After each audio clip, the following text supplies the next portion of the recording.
Welcome to the One Community Project's weekly webinar series by ProviderSearch.com. You can join us every Wednesday at 2 p.m. Eastern Time for brief 30-minute presentations delivered by speakers from around the world. My name is Tyler Burke, and I'm the webinar organizer and today's moderator. It is my pleasure to welcome Dr. Patricia Porter to today's program. Dr. Porter, a retired school teacher, is the founder of Leading to Learning, a company devoted to teaching parents how to meet their children's specific learning needs. So Dr. Porter, thank you again for joining today's program. Well, thank you for giving me this opportunity to get my message out to people, Tyler. I really appreciate it. So my presentation is called Our Kids Can't Wait, because they can't. They need help, and the parents need to be the ones to help them. And I've subtitled it, Why 9 out of 10 Students Don't Get the Grades They're Capable of Getting and How to Ensure They Do. It's the underachieving children. It's the children who are struggling to learn in school, who need the help, and those are the ones that my company is dedicated to supporting. A little bit about me, just so you know I understand what I'm talking about. I was a teacher for a million years. I left teaching with a big question. I wanted to know why some children found it easier to learn than others. I did some research and got my doctorate.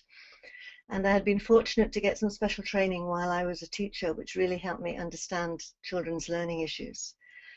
When I left the classroom, I worked one-on-one with parents because parents were desperate for help with how to help their children get through the education system. And then in the effort to get to more parents around the world, I set up Leading to Learning. I'm also a Rotarian, and I support projects abroad which work with mothers to help children learn. So I have a lot of experience. Here we go. This is what you're going to learn in this session. You're going to find out how many of our children are underachieving in school. You might be surprised at the number. And you're going to find out why they are not reaching their learning potential. And I'm going to present to you a way which can avoid this situation. Children like this, little girl bored out of her mind, trying to do homework, not doing very well in school, obviously struggling to learn, not getting the help she needs. She's bored. A lot of children say they're bored, it means they can't learn. Or this child, he's been struggling to learn, he's been trying really hard, it's not been working for him, he's about to give up, he is angry, he is going to get to be a behavior problem, he is not happy. These are the underachievers I'm talking about.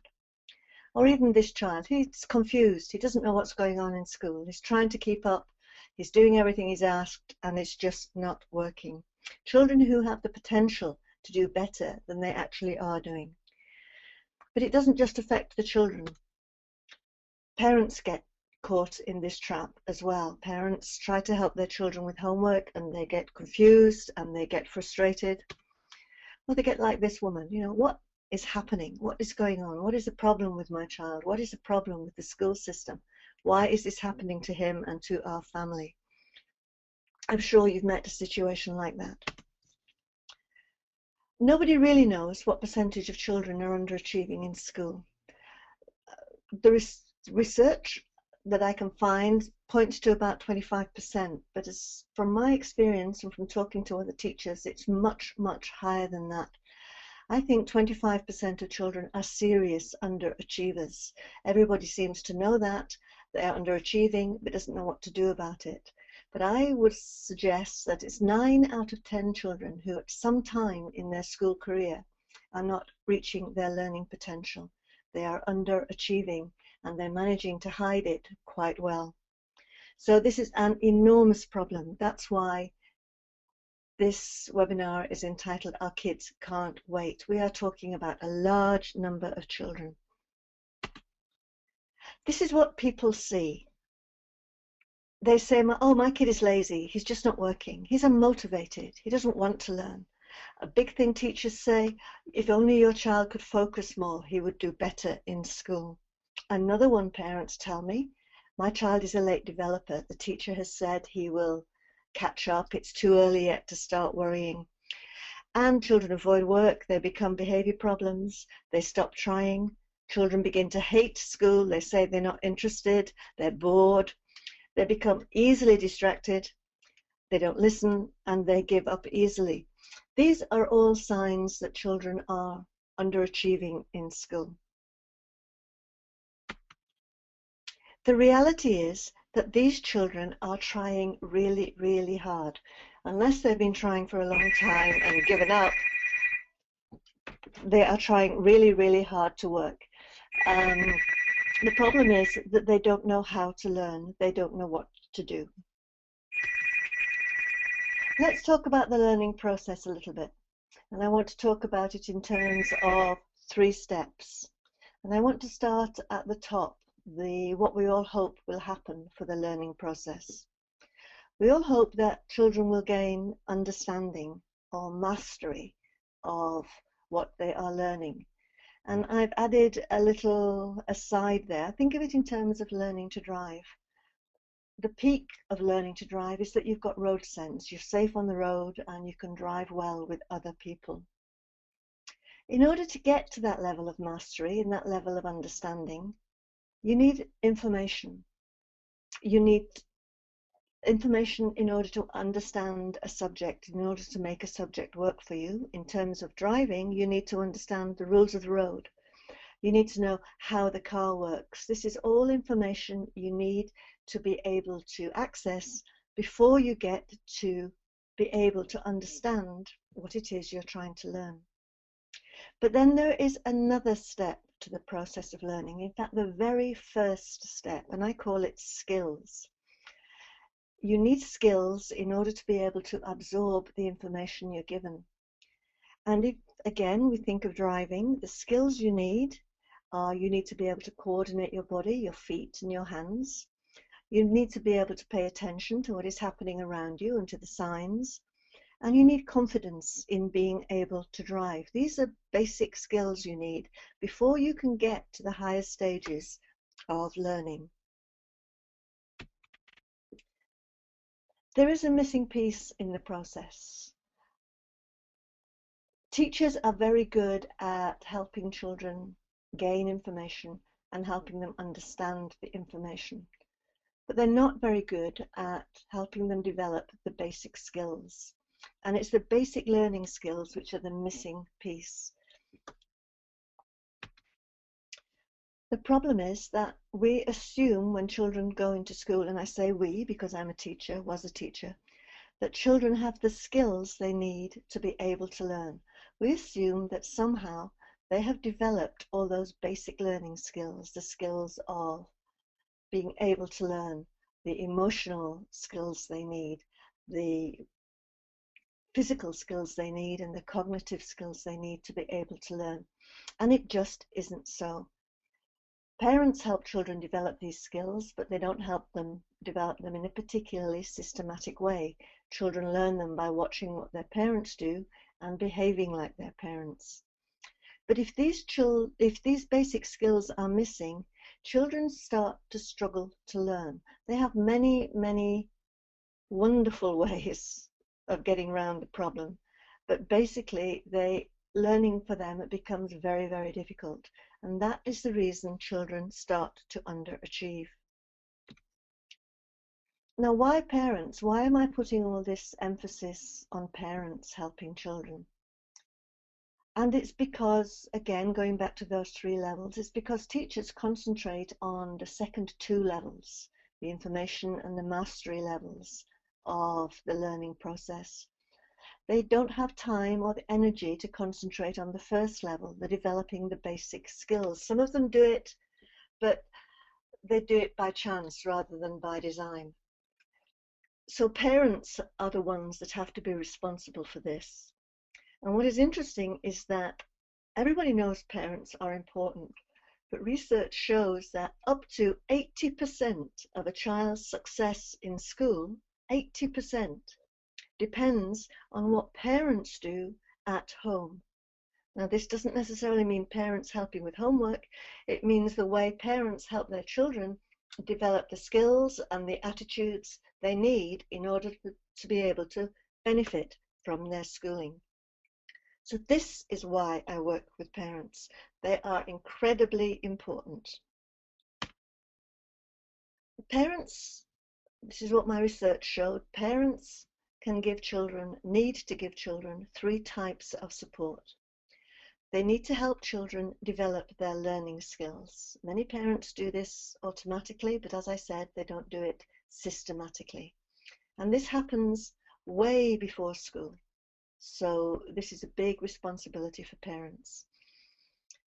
And they also have to make school make sense when a child is in school. Now, children learn in different ways.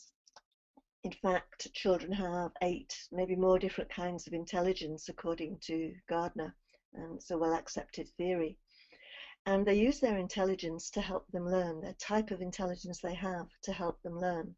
And there are 8 different types of intelligence.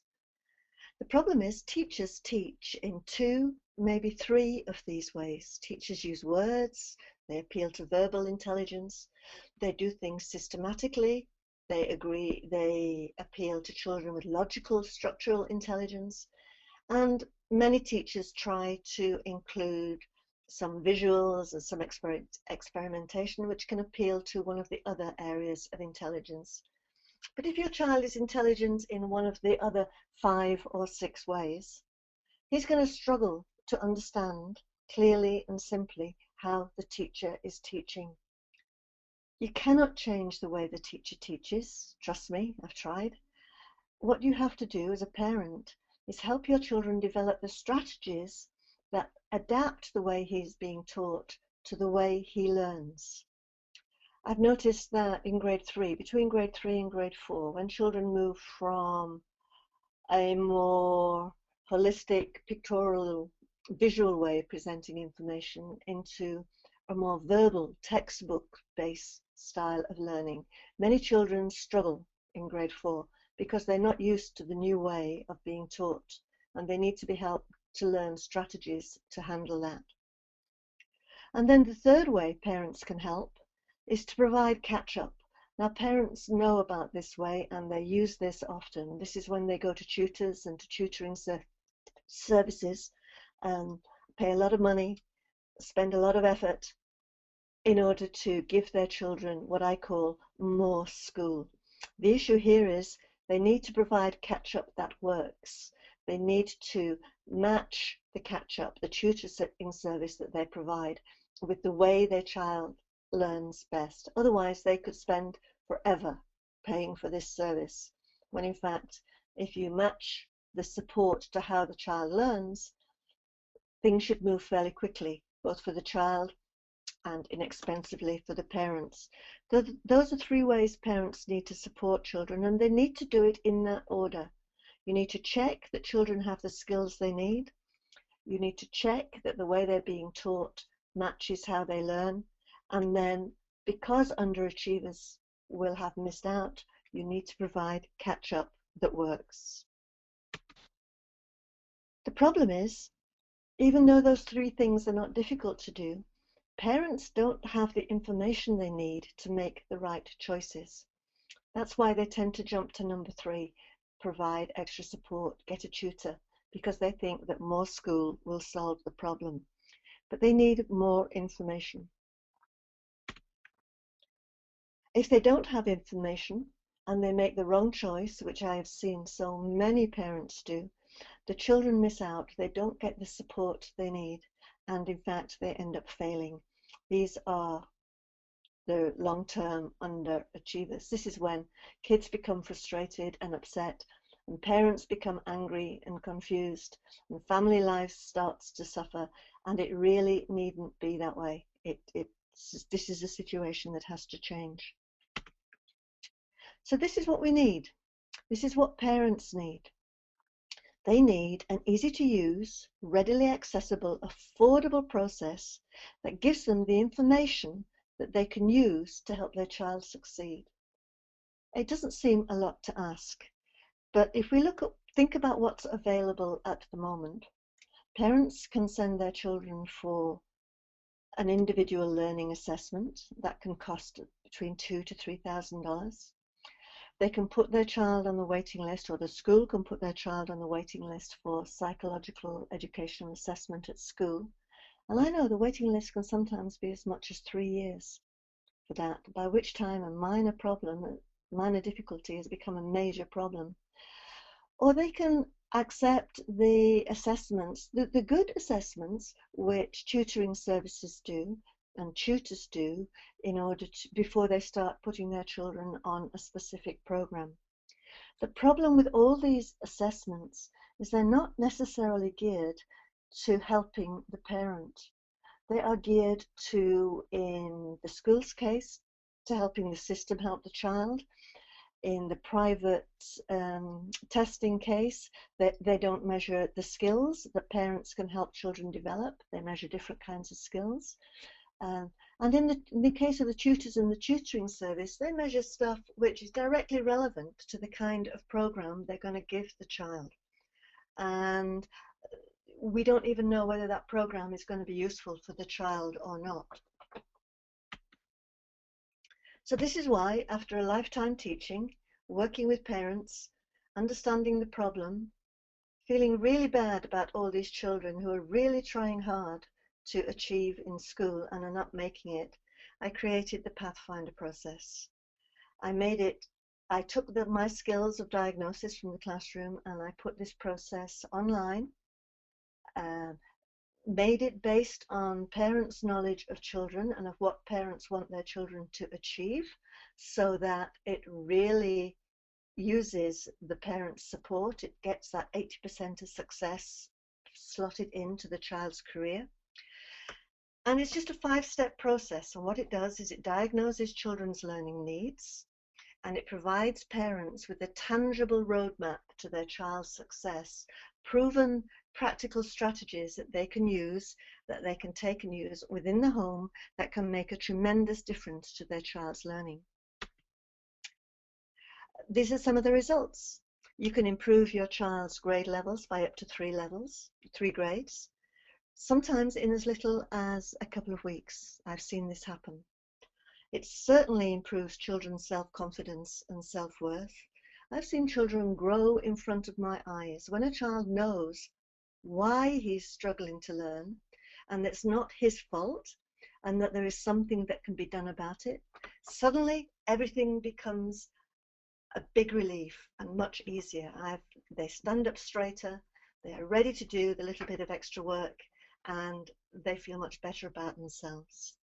And the big thing for the family, it reduces the anxiety and stress that can be caused when parents are trying to help children at home and it's not working, or they're spending a lot of money and that's not particularly working very well either, or when they're getting report cards which are not as good as they should be. Here are some success stories. I worked with John. John was in kindergarten. His mother called me because she was desperate. He was about to be kicked out of school, kicked out of kindergarten. It seems he was a behavior problem. He was annoying kids in the class, and especially in the playground, he would go up to children and he would play with them roughly and start fighting. It wasn't like this at home, so the parents didn't know what the problem was, wanted me to find out. What we've discovered was that John didn't understand language very well. He understood social language, hello, goodbye, but he had a real problem when teachers were telling him why he shouldn't annoy other kids, why he shouldn't hit kids on the playground. Would he stop doing it? Oh, yes, he said, because he knew they wanted yes for an answer, but he didn't understand. When we realized he had this language problem, we went to the school, and both his parents and his teachers started talking to him in ways that he could understand and started helping him develop his language skills and his vocabulary. Last I heard, he was in school. He hadn't been kicked out. I'm sure he's doing fine. Then there was Thomas. Thomas's parents called me. He had tummy aches, genuine tummy aches in the morning, some mornings, and didn't want to go to school. The doctor, it wasn't medical, the doctor had said, so they wanted to know what was happening. The issue was that it was an emotional issue. Thomas got tummy aches, genuine tummy aches, whenever there was a math test, we discovered. And the problem was he couldn't process math logically. He didn't have the skills he needed to help with understanding math fully. So when a math test came, he got anxious, he got tummy aches. We helped him catch up with some of his math, help him think in a logical manner. He was doing fine. And then Margaret. Margaret was in grade 7. Her mother called me because she said, I'm worried about my daughter. She's talking about suicide. She is so unhappy in school and I don't know what to do. I diagnosed Margaret's issue and she had a problem of understanding what she was being taught. She had a language issue. There were 3 languages in the family and they were interacting in a bad way. So when we understood that and we got her a tutor who could help with her language, she began to gain more self-confidence. She was in grade 7, so it took a few months for this to happen. And thoughts of suicide disappeared. In fact, the last I heard, she was in high school and she was head of her class. So once you find out what the problem is, the solution is fairly straightforward. Help is at hand for parents who are in this situation. As I say, I started this when I retired from teaching because nobody else was out there helping parents. So if you go to my website, this is what you can get. This is what is available for you. And there's also a special offer. If you want to talk to me, if you want to discuss your issue and see if there's any way we can help, then you can, through my website, you can sign up for a free 20-minute phone consultation, and we can decide if we can help each other that way. This is my contact information, my website, leading2learning.com, my phone number, I'm here in Canada, and my email address, which hasn't been working recently, but will be working by the time you get this information. Okay, well, thank you for listening. We have a few minutes left. Perhaps we can take a couple of questions. Maybe Tyler, you have a couple of questions there.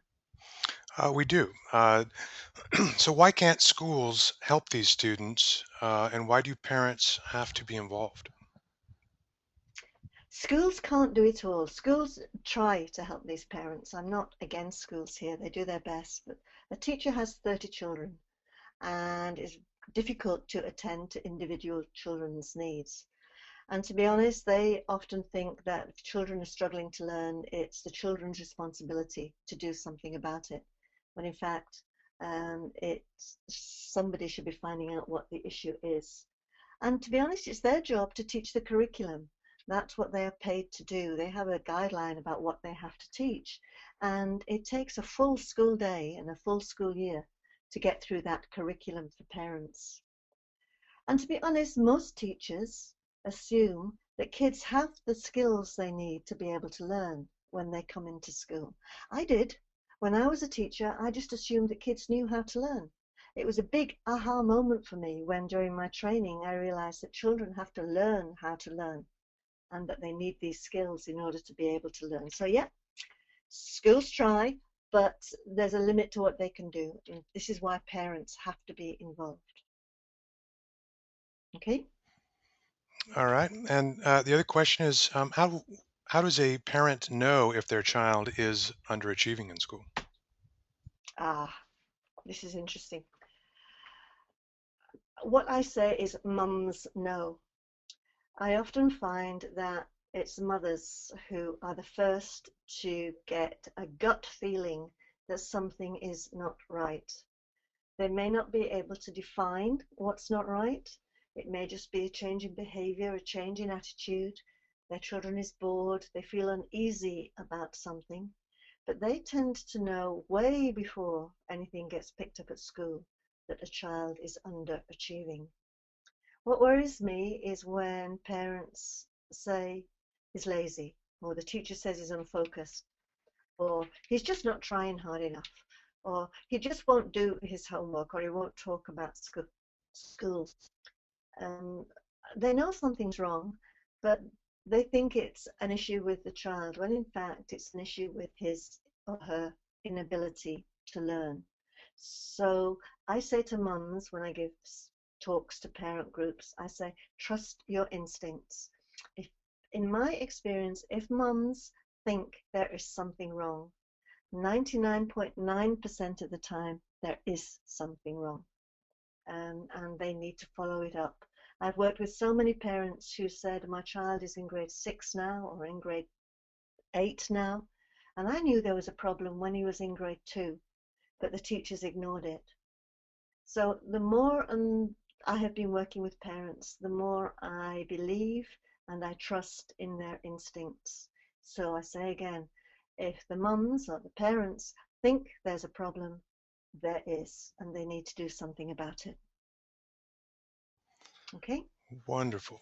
And I do have a question of my own, Dr. Porter.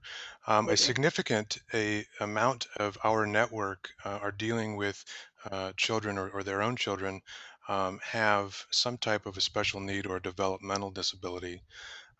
Is there any information here or any variation of this for an individual, that may have autism or a cognitive disability or some type of a developmental disability? Those children will have been or should have been pretty well assessed, so there should be good information about their learning issues that the parents already have. But that doesn't mean to say that parents have been given the strategies or the abilities they need to be able to handle these kids. Um, so yes, this process can work for them. I'm saying that they may not need to go through the full assessment process, but the skills and the strategies that can be used for normal children who are underachieving can also be used for those children with developmental difficulties. So yes, they can call as well, and we can see how we can work together to make life better for these children. Wonderful. Well, Dr. Porter, I certainly want to thank you for your time this week.